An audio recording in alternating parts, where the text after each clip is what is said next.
Hello and welcome. We're back. Whether you like it or not, we are back. Because unfortunately, we did not get to the NFL on Friday. So guess what? We thought, fuck it. Let's pick it up here and now.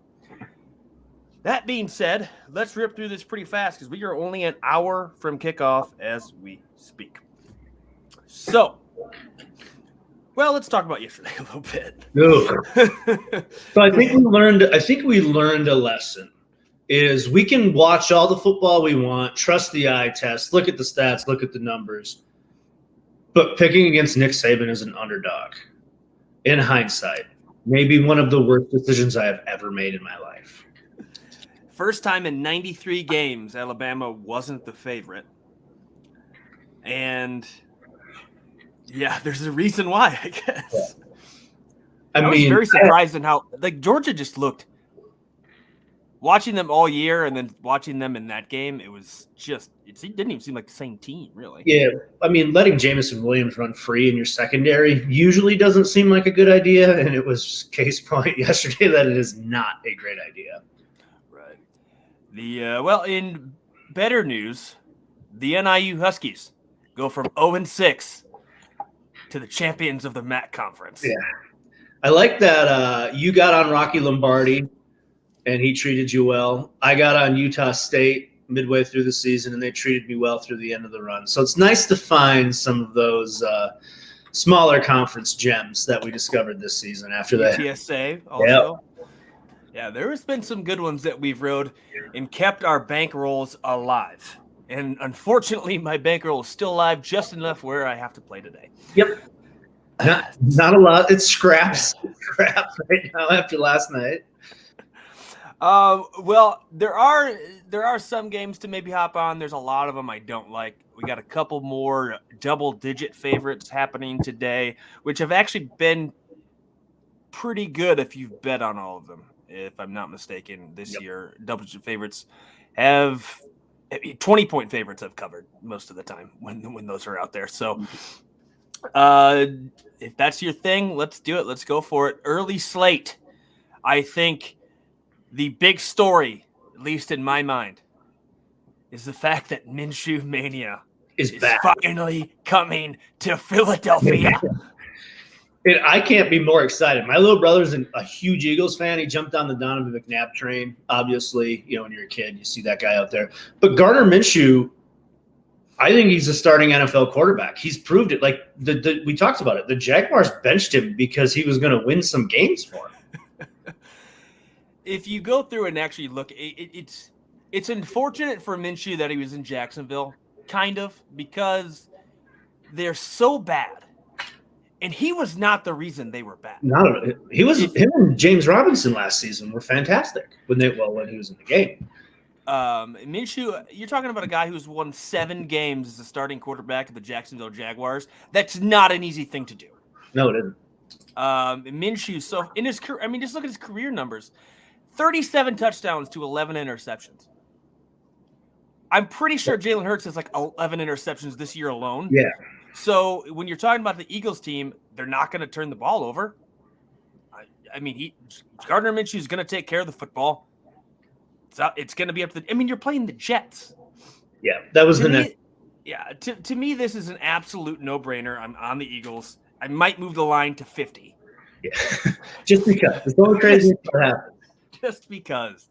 And even Philadelphia's defense has been playing good. Darius Slay's, had a couple of touchdowns the last couple of weeks. I feel like that defense is starting to come together, and we know Zach Wilson loves to turn the football over. Well, I'm not a huge Jalen Hurts guy. To me, I don't think he's the future of that program, that franchise. So you're finally getting a guy. This guy's a gamer, dude. Watching Gardner Minshew play in Jacksonville was about as fun as watching Brett Favre at the prime of his career because he's a lot of fun to watch. So, I have a ton of props that I'm playing today. One of them is going to be there's not a lot of passing yard props on Minshew because I don't feel like Vegas didn't want to go there, but over 1.5 touchdowns is minus 106. Hammering that. Have to. Give me Gardner Minshew with 2 touchdowns. Yeah, you have to. With how high we are on him, as soon as you can get your hands on a prop for him, you have to take it. I mean, if I'm moving the line to 50 points, he's going to throw at least 2 touchdowns. Yeah. And I think they're going to throw the football more with him at quarterback because, I mean, Jalen Hurts is a run-first type option, and I really think that it could be a good passing day for the Philadelphia Eagles. I'm going to look up the alternate line on the Eagles right now. Are you – oh, really? They're only going to let me take that game to 8 points. That's it? Yeah. Yeah, move it. This is just Bovada, but – juice the odds. Yeah, dude. -8? Fuck yeah. Plus 130? All day. I don't know, maybe FanDuel will let me do something else. But so, obviously, Eagles -5. No-brainer. Anything else you got going on? Early slate-wise. I actually really like the Miami Dolphins -6.5. The Giants don't have anybody on offense that looks healthy, and they've just been a wrecking ball on defense the last couple of weeks. If this was in New York, I might have a different opinion, but the way they played in Miami against the last 2 quarterbacks that they played against, I'm taking the hot hand, and I think it's going to be very similar to what we've seen them do to Carolina and Baltimore the last couple of weeks. Here's the line: -33.5 to Philadelphia Eagles.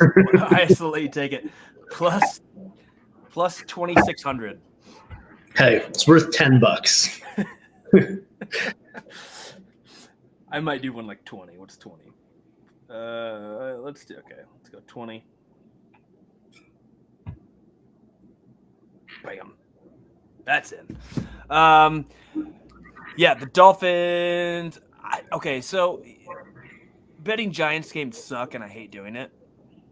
And realistically, oh wait, we don't have Daniel Jones, right? Yeah, he's out. Oh, I think Galladay's out. I think Soldier's out. Like, they just have so many pieces that play. I think Tony's out too. Like, yeah, that seems favorable. Yeah, the Giants, outside of last week, I mean, they just throw in so many games that are just absolute duds. And at least when the Dolphins were on their losing streak, they weren't losing that bad. They didn't look good. Right. I mean, that bad. And they have a strong defense that creates turnovers. So yeah. I don't think Mike Glennon's going to have a good day. No. Other early games, I'm leaning towards the Bengals right now. Yes.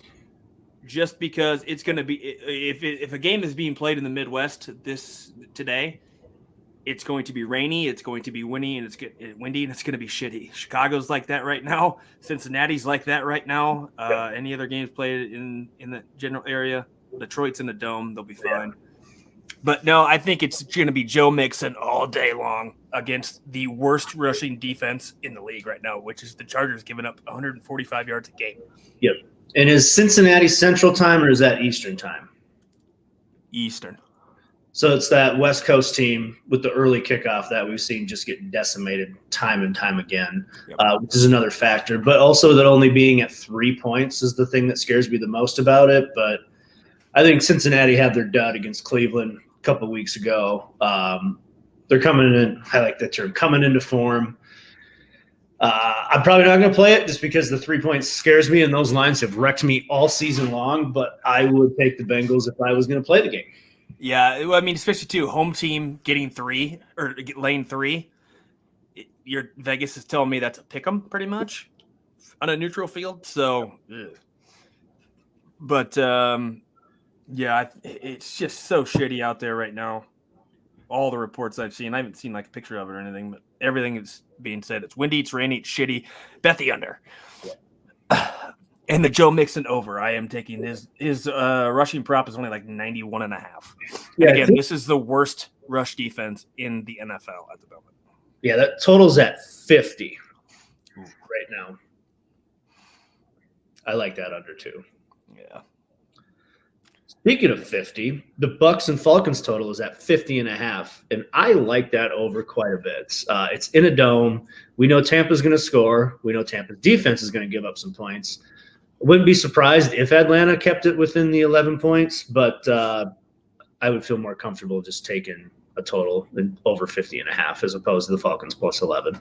I might do the over and I might take the Bucks. I think the Falcons are not good. They seem good at times, and then I trust them, and then they let me down. It's a weekly thing. I have this weird relationship right now with Atlanta, but yeah, they're not a good football team. And the fact of the matter is, they're still in the playoff hunt because it's the NFC. It's the NFC. 5-6 right now gets you in. Falcons, what do they do? I mean, you look at the Dallas game, they got trounced. The Patriots trounced them. Then they beat Jacksonville, which is not, cool. But yeah, I would lean to. I mean, you're probably looking at another situation that we see week in and week out where defense will just play soft zone coverage. Tom Brady will throw 4-yard passes, whereas Leonard Fournette and Evans and Godwin will just run for 75 yards after the catch, and they'll put up 50 themselves probably. Yep. So, yeah, I'd go over there. Are you going to touch Chicago at all? No, but if I did, I mean, I saw Kyler and DeAndre are both starting. I mean, 7.5 is a lot, especially on the road in that environment. But the Cardinals have covered every game on the road this season. But I'm just giant stay away. There's no way I'm taking the Bears plus the points ever. And that's a good rule. Yeah, I just not going to do it. That's who I am. But yeah, it's just a giant stay away from me, especially at 7.5. I mean, I don't want to see Arizona get a bet or have Chicago get a backdoor cover and keep it within 7. Yeah, I'm going strictly props there. And again, this is another situation where it's rainy, it's cold, it's shitty outside. I would imagine David Montgomery only being at 61.5 right now is probably a solid over. Oh, yeah. Because that's about the only thing the Bears can do well. They have a decent running game at times, and then Darnell Mooney is the only good player on that offense. So his receiving prop is at 60.5 right now. If this was nicer weather, I'd probably take that over too. He's hit it, I think, last 3 weeks and made me a fuck ton of money doing it because I like Darnell Mooney a lot. Yeah. I think he's a really good football player. And I think he's hit it in one play each week where he's gone over on that. Yeah, he had it in the first quarter last week. Yeah. He had 96 yards in the first quarter. Yeah, I'm going strictly props on that game. And yeah, because it's the Bears. I'll watch it and I'll enjoy it because I'll probably watch the Bears get their ass kicked and their playoff hopes crushed again. Minnesota, Detroit. Staying away. It's one of those things where the covering Campbells can keep it within a touchdown. They have the potential to win because Minnesota likes to just let teams hang around. But then again, it's Kirk Cousins coming off a loss. You know what he usually does in these early games where it's not in prime time, no eyes on it. It's just him and Justin Jefferson. He's probably going to throw for 304 touchdowns.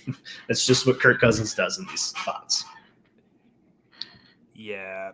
I think the best performance you'll get out of the Vikings this year is that win against Green Bay. And yep. I'm trying to think. The Lions played their last 2 division games pretty closely. That horrible cover on Thanksgiving. God, yeah. That was sad. I would lean Lions to cover, actually. It is hard to envision a world where Minnesota blows somebody out. But I will also stay away. Colts -10. Give it to me. Not playing it, but I would take the Colts to cover 10. I think with them losing in the fashion they did last week, I don't expect them to have 5 turnovers again. They just get right back on track after a sloppy 5-turnover game last week. Yeah, Tyrod Taylor has not been the savior that we had hoped he was going to be. And, well, he's looked good at times. That team is just bad.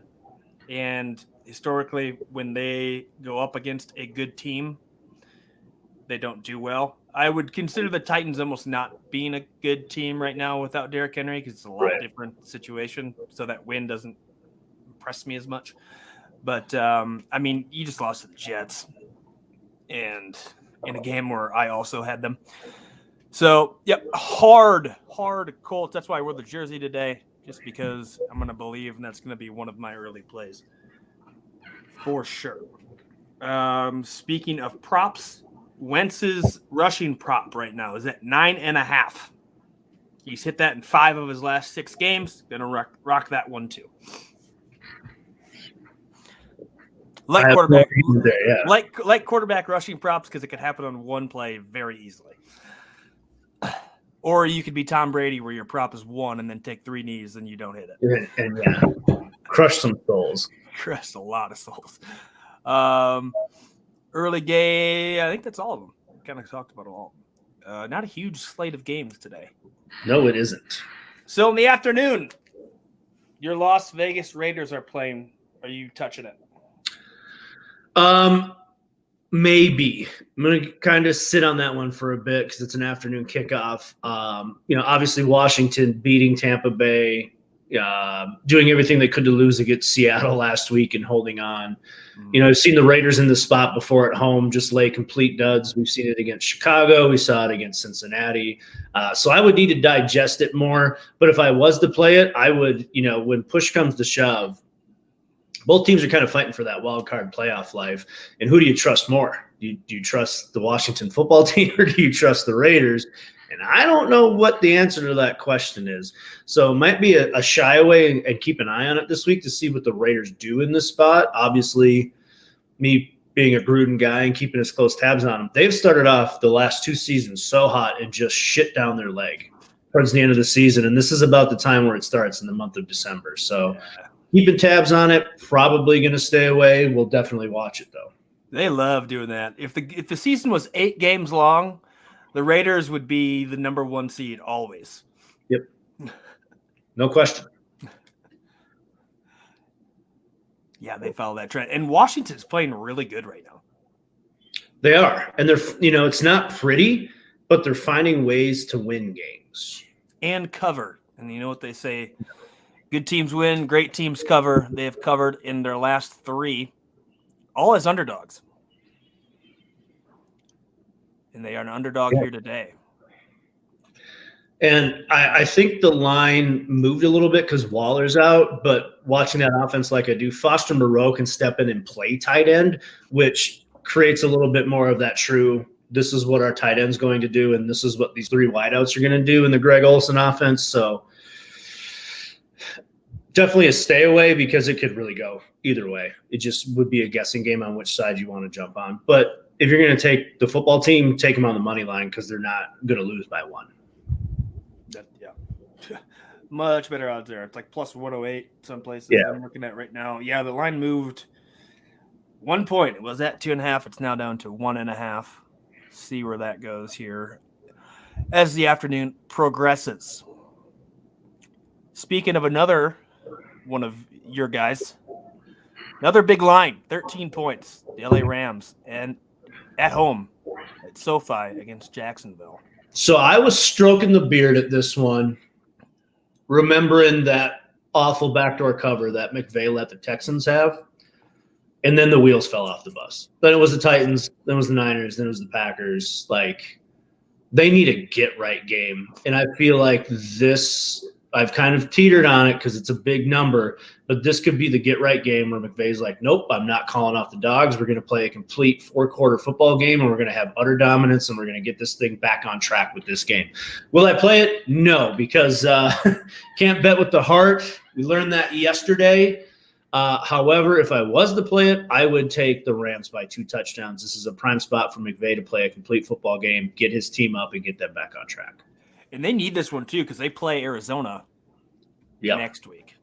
So this is a huge game. You don't want to be 7-5 going down to Glendale. No, you don't. Especially when you're fighting for playoff seeding right now, which 7 wins might get them in the playoffs. Who knows in the NFC? But yeah, I'm heavy lean on LA minus the 13.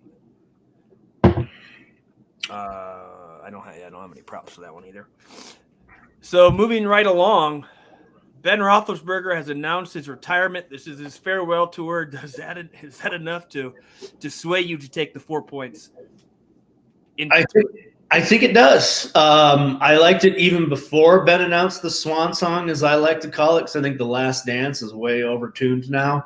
But I can't remember where I heard it, where I saw it. The underdog in the Steelers and Ravens is 17-3 against the spread in their last 20, which is an insane number.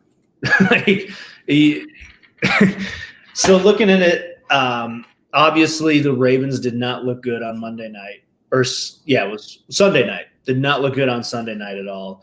The Steelers did not look good at all last weekend. Maybe this is an under game, but if it is going to be a sloppy, tight game like that, Steelers at home, give me 4 points. They're fighting for their life too, and maybe the Big Ben announcement raises them up a little bit. Yeah, the Steelers weirdly throw in like good games every now and then. Yep. Like, I mean, opening weekend, which at this point doesn't even seem like that was real. But, I mean, this did beat the Bills, and look where the Bills are. I mean, they're not on track right now. It's it's such a weird line, too, 4. We don't see that a whole lot. No. It's almost just begging me to take Pittsburgh.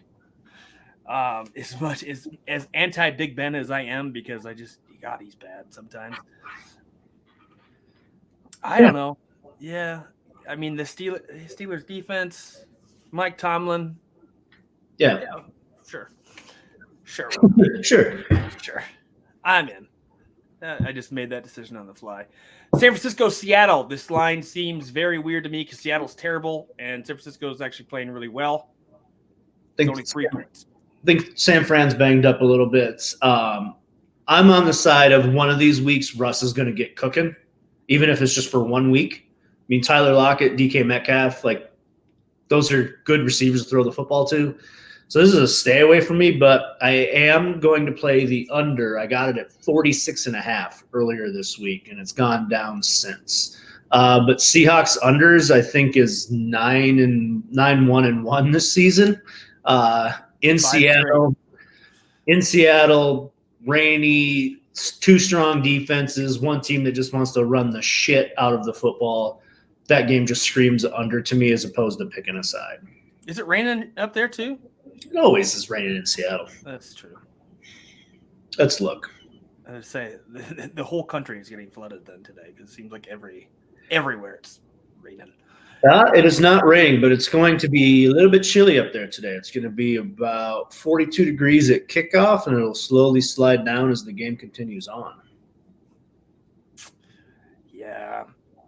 I don't trust that line at all. Like, not even a little bit. No. And the Niners are rolling right now. Absolutely rolling. So if I was to play it, I would take the Niners -3 because I feel like they can just control that entire game. Yeah, 49ers 4-1 in their last 5 games. 4-1 against the spread. Seahawks are awful. Yeah. Won 1 game of their last 7.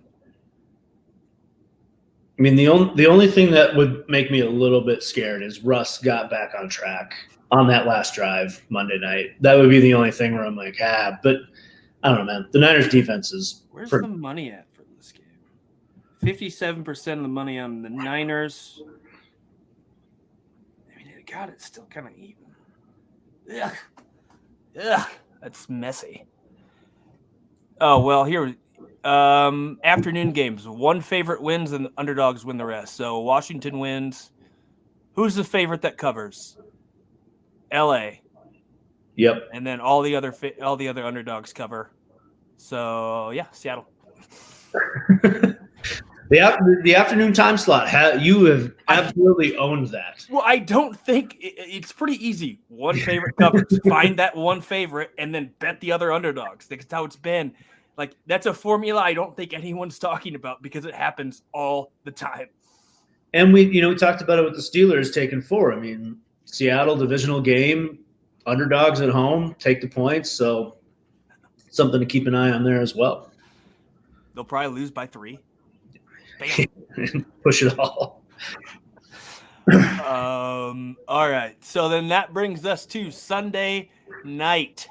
Why Denver is in the Sunday night game, I don't know, but here we are.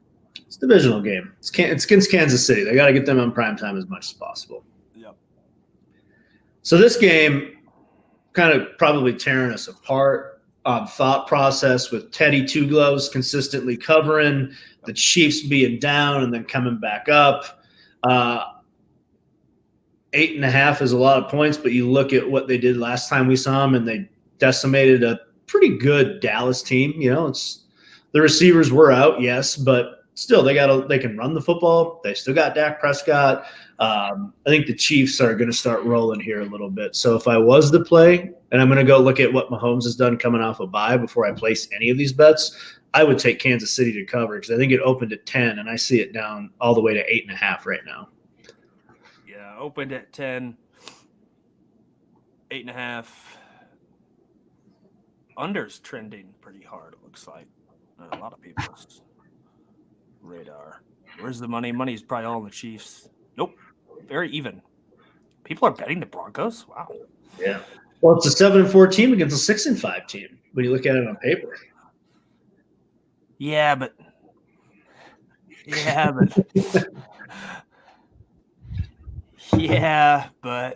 if the Raiders and Broncos win, we got a 3-way tie at 7-5 in the AFC West. Oh man. Chargers too. Chargers win. It's a 3-way tie or a 4-way tie at the top. So it's going to be a real interesting day for the AFC West. A lot of teams with a lot of things to play for. But I trust Andy Reid in that spot to take absolute control and win that game. And take control of the division. Just 8.5 is the question I have to walk myself through.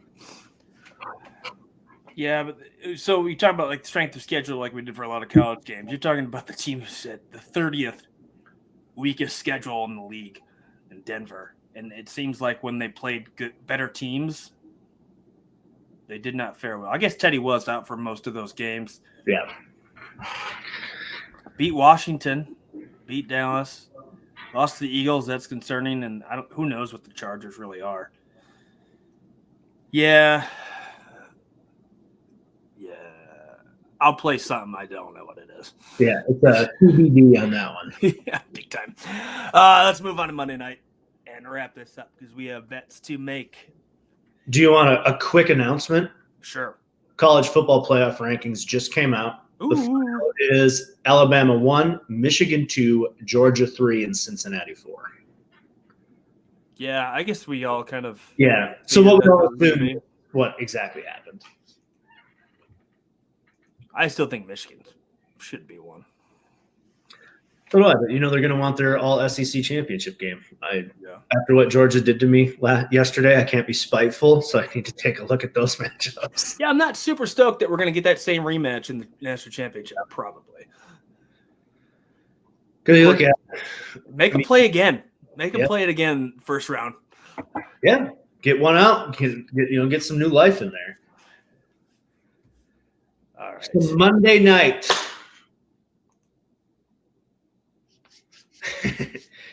The New England Patriots have treated me well over the last month and a half. They have covered everything. They have covered alternate spreads. They've covered everything that I have put in front of them.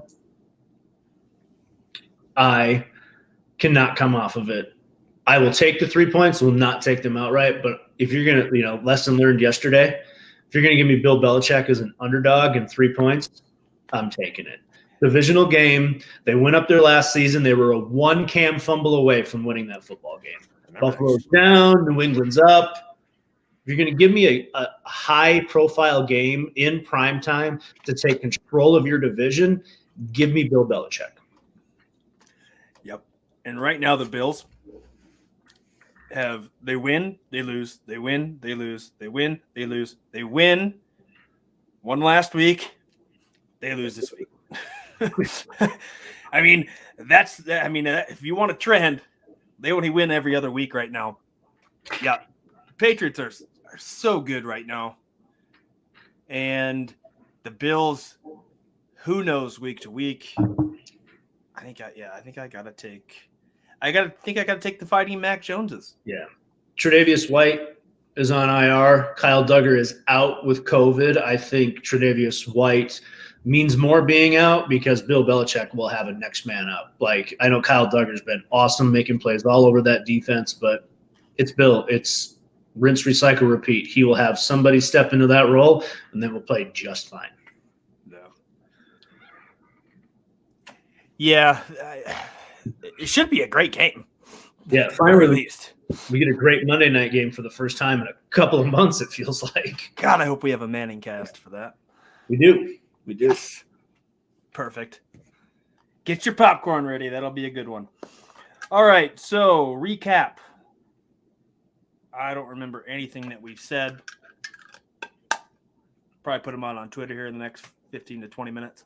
Yep. Just going to see if there's any last shifts or movements that go in my favor before I jump on anything. Wait, Gardner Minshew covering any point number or point total put in front of him. That's against the Jets. Fuck yeah. Yep. Let's go. 30 minutes till Manny is back, and I'm fucking stoked for it. I wonder what even games I have on at the early slate.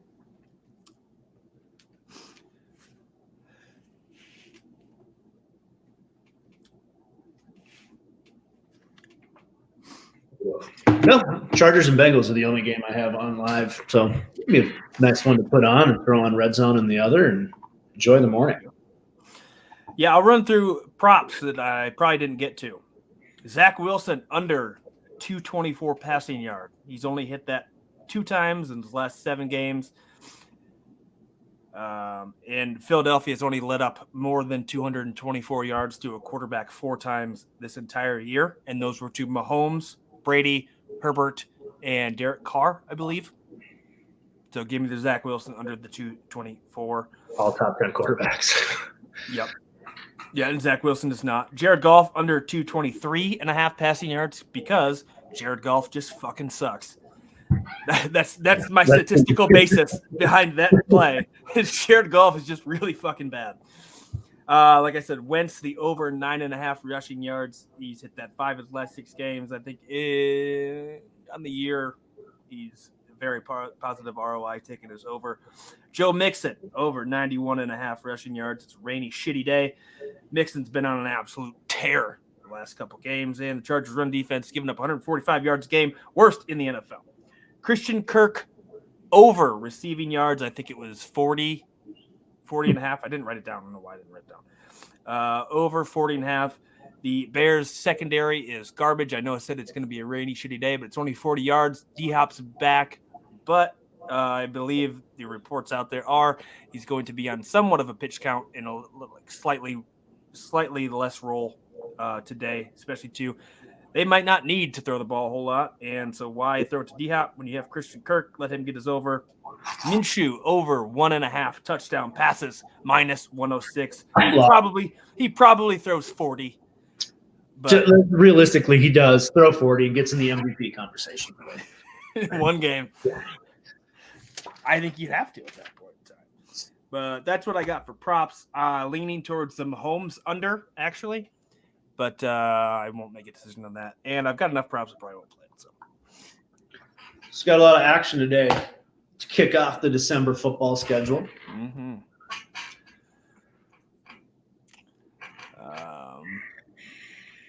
Yep. And then sides, I'm going to go with probably Eagles for sure, Indy for sure, Tampa for sure, leaning towards Detroit, Cincinnati for sure. And then we figured out the formula. So it's going to be Washington football team, Rams, Pittsburgh, and Seattle. I got under 46.5 in Seattle, taking over 50.5 in Tampa and Atlanta. For sure taking Philadelphia. To be determined on the Raiders and Chiefs. Who in their right mind, Tom, hates Gardner Minshew? How can you, Tom, go to my Twitter, see the retweet that I had of him. He literally is working out with his shirt off in USA shorts to Hulk Hogan's entrance music. It is one of the best things I've ever seen in my life. I retweeted it earlier. If you want to go peep that, I would. It is worth the minute watch of your time. This is why everyone hates you, Tom. All right, well, let's get out of here. We are at that pretty. That was only 35 minutes. Got plenty of time to get all of these bets in because I got a lot of props to make, a lot of same game parlays with said props, and hopefully we'll win some money. You're going to tweet yours out so I can retweet them? Yep, I'll get him out in the next 10 or so. His mustache is a bit much. No, it's not. It's absolutely perfect. Tom, what is wrong with you? I've never hated a man more in my entire life than I do Tom right now. What is happening, Tom? ESPN source: Oklahoma hopes to hire Clemson defensive coordinator Brett Venables. Ooh, that'll be fun. Ooh, Ole Miss's offensive coordinator is expected to be his OC. That's very interesting. Was it Levy? Yeah, that doesn't matter. They got Kiffin. Yep, they'll be fine. All right. Well, thanks, Tom, for jumping in, and anyone who's watching this between now and then as well. Good luck.